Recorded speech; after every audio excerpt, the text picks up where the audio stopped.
Okay, hello everyone. I hope you've had a good time today. I'm last out and I'm super happy to have your attention for the last few minutes and take those minutes to talk to you guys about LavinMQ and the story behind another message broker. So today I'm going to talk a bit about the origins of LavinMQ and how we kind of got to the point of actually investing time into building our own message broker. After that, I'm going to go a bit deeper into what LavinMQ is and how it compares to what we know and love with RabbitMQ. After that, I'll lay down the use case for Lavin, and I'll talk a bit about who is the user that should be using LavinMQ. And lastly, I'll round up and show you guys some benchmarks that I've run, kind of just to compare with RabbitMQ to give you an idea of the performance that we're talking about when we're talking about performance. But first, I just want to take a minute to introduce myself. My name is Christina. I'm a developer at 84 Codes, and I have been with CloudAMQP for around 3 years now, and I'm part of the Crystal team. So that means that I mainly work with LavinMQ, but I also work some with our other Crystal applications and do some maintenance on that. I'm based in Stockholm, so we're on home turf today. But other than that, I love to travel and I love to ski. The common denominator of these pictures is me on top of mountains. The first picture is me on a ski tour with some of my colleagues that we did last year in Riksgränsen. And the bottom picture is me on top of Helagsfjället, which I hiked last summer. It's really nice. Now you know a little bit about me and who I am, so I thought we'd just get started. So I'll begin with telling you about how we came to the point of building our own message broker. So at this point, like a lot of other people have mentioned today, we've been running CloudAMQP for 10 plus years, which means that we have a lot of experience with many different use cases, different configurations, different workloads, and so on. So we see a lot of customers working with brokers within its max capacity, and both Johan and Mange brings this up in their presentations, which kind of goes to show that we've become experts in working with edge cases and handling problems that come with that type of usage. So if I were to add an example of that today, it would be when a couple of years ago, we realized that we had a recurring use case where customers were using PHP clients together with RabbitMQ servers. And these PHP clients would open a connection to the RabbitMQ server for every single message that they were sending. And these connections, they're short-lived, and the consequence is that there are a lot of connections opening and closing towards RabbitMQ. And a high connection churn like this can be pretty taxing for the server's CPU. So it wasn't uncommon that the resource would become overloaded and that the user would have problems with their RabbitMQ server. And to deal with this problem, we had the option of upgrading the user to a larger instance type. But that would be both expensive and it would also kind of put the problem just ahead of us so that the problem would still persist if we wanted to send even more messages. And that's not great for the long run. So instead, the other option that we have is to build some sort of solution that can help us handle the connection churn and solve the problem like at its core. So we built a solution for these use cases where they can use a proxy layer that would be able to keep the connection alive towards RabbitMQ.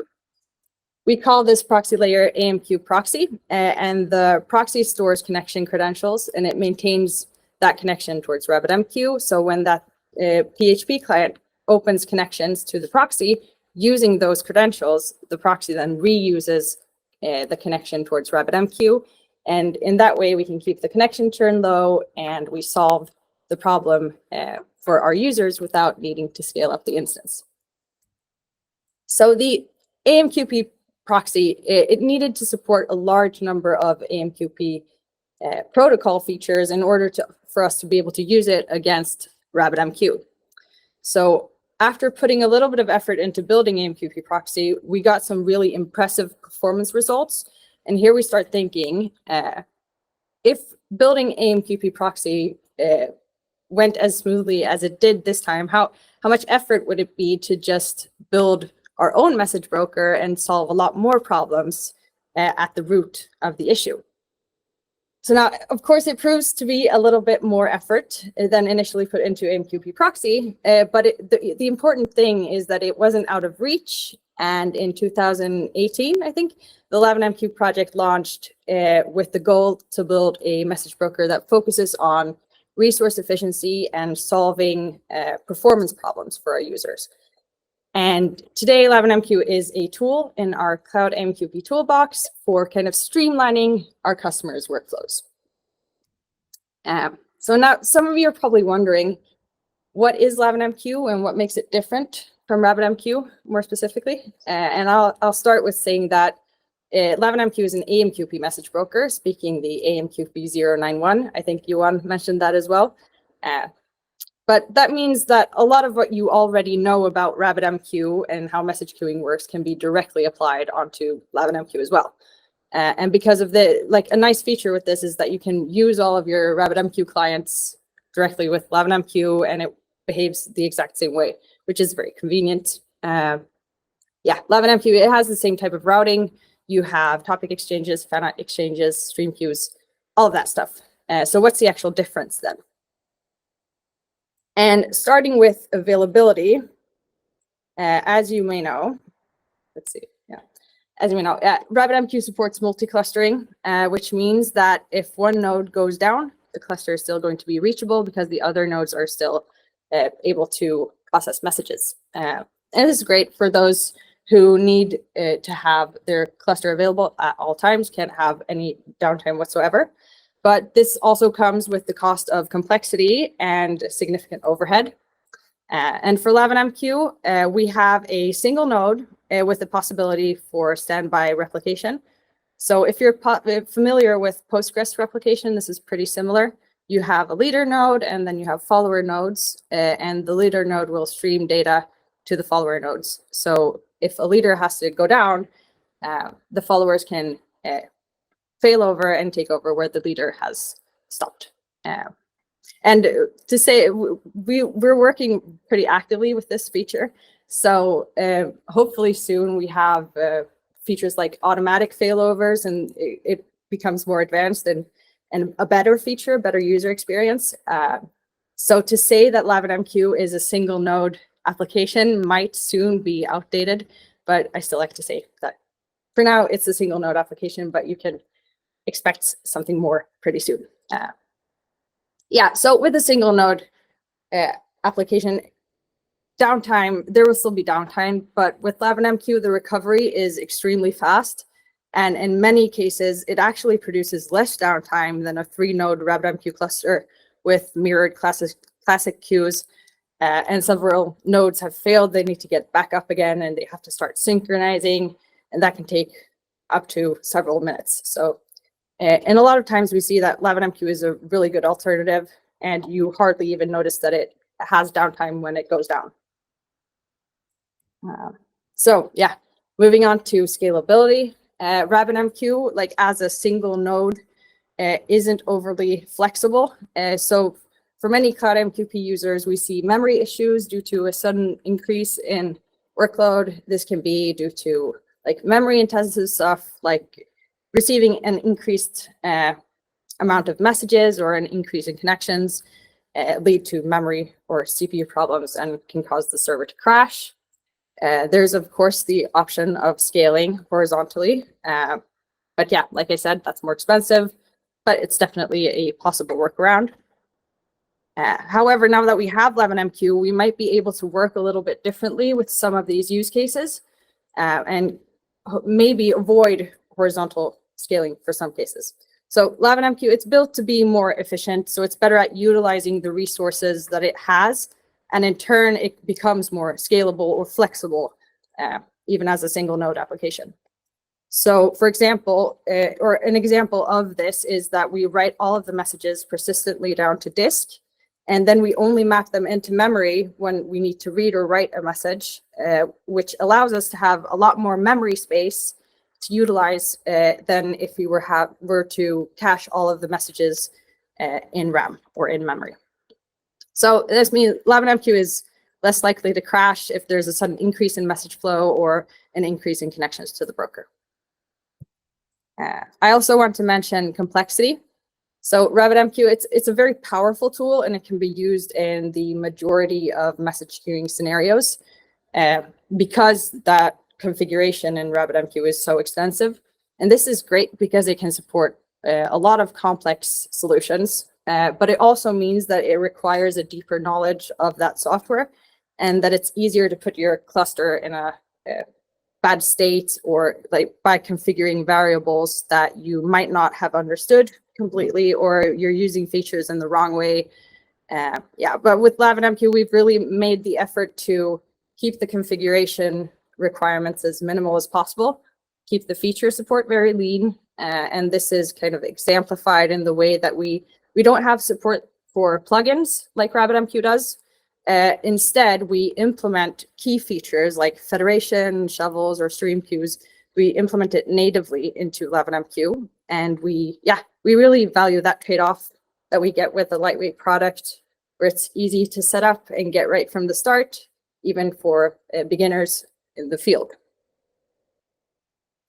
Okay, so who should be using LavinMQ then?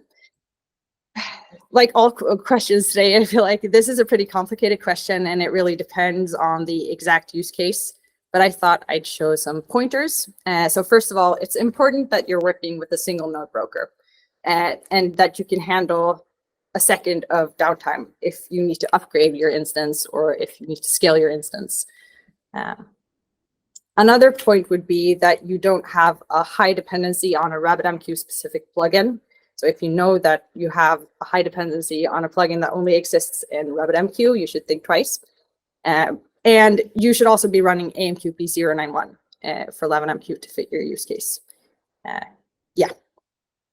So the typical use case then, first of all, is somebody who might have issues with memory overloading and the resources of the message broker getting exhausted by having very long queues or having a lot of connections. But it can also be interesting for somebody who needs a very high message throughput and still having a reliable message broker. And so if you're thinking about trying LavinMQ, then where do you start? So LavinMQ is an open source project, and you are able to host it yourself. You can find it on GitHub under CloudAMQP/LavinMQ. But if you want to host with CloudAMQP, we have 7 different tiers of dedicated plans, as well as 2 shared plans that you can use for testing or for any hobby projects that you want to do. And if you're already running RabbitMQ on CloudAMQP and you want to try out LavinMQ, we have this migration tool, which allows you to migrate your plan from a RabbitMQ plan to a LavinMQ plan and vice versa. So yeah, we can definitely help you out with that. Okay, so now I've talked a lot about how fast and resource efficient this broker is without actually showing you any context of what this means. So I thought I'd wrap up the presentation with showing you some benchmarks. And I've done some tests on 2 more or less identical servers. The only difference is that one is running Lavin and one is running RabbitMQ. And yeah, they have the same underlying instance type. It's an AWS instance called T4G small. It has 2 CPUs, 2 gigabytes of RAM, and 10 gigabytes of disk space. And I've done a throughput test, which will count the number of messages going through the broker each second. And to do this, I've used our own performance testing tool called LavinMQ Perf, which is compatible with the AMQP protocol, and therefore it can be used with both LavinMQ and RabbitMQ. And I've run these tests with default settings, which means that we are working with pretty small messages, 16 bytes per message. And we have 1 publisher and 1 consumer. And a publisher is going to publish a message without any publisher confirms. And then the message queue is going to account for that message. And then the consumer is going to consume it. And it'll just do that as fast as it can. And the results show that LavinMQ has around 3 to 4 times faster throughput, pushing around 150,000 messages per second, while RabbitMQ is able to push around 45,000 messages per second. And to keep in mind, when we're viewing these results is that this is a pretty small machine. So with a larger machine and more powerful resources, we can push up over 1 million messages per second with this test case on LavinMQ, which is pretty impressive. Yeah, and with that, I want to say thank you so much for listening to me. I hope you got interested in checking out LavinMQ. These are some QR codes that lead to the GitHub and to our Slack channel, where the LavinMQ developers hang out, so you can chat with us there. But yeah, otherwise, if there's any questions, I'm here to try and answer them.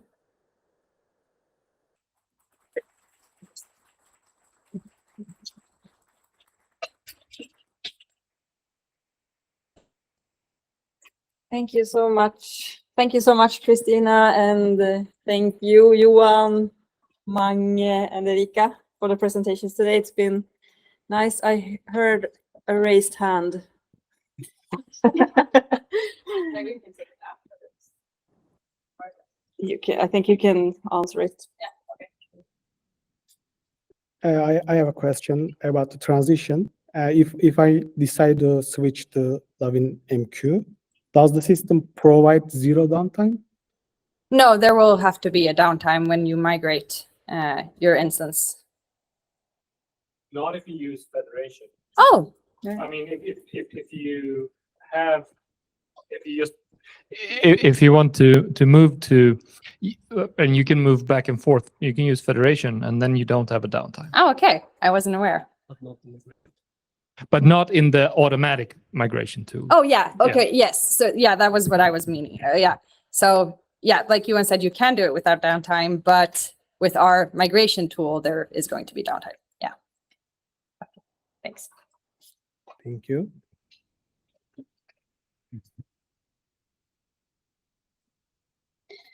Okay, so now it's time for us to say thank you to everyone here and thank you to everyone online for participating today and for asking your questions and sharing your knowledge with us.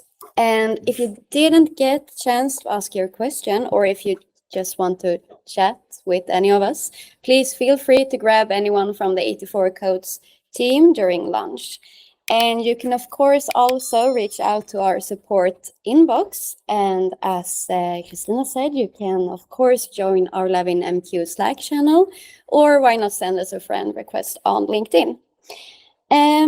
Now it's time for us to continue with the lunch here at, oh, sorry. There we have the slide. And now it's time for us to continue with the lunch here at Google. So we will have to say goodbye for you online. And yeah, I hope you are as hungry as I am, because the lunch is served right outside the conference room. So let's get going. Thank you. Thank you.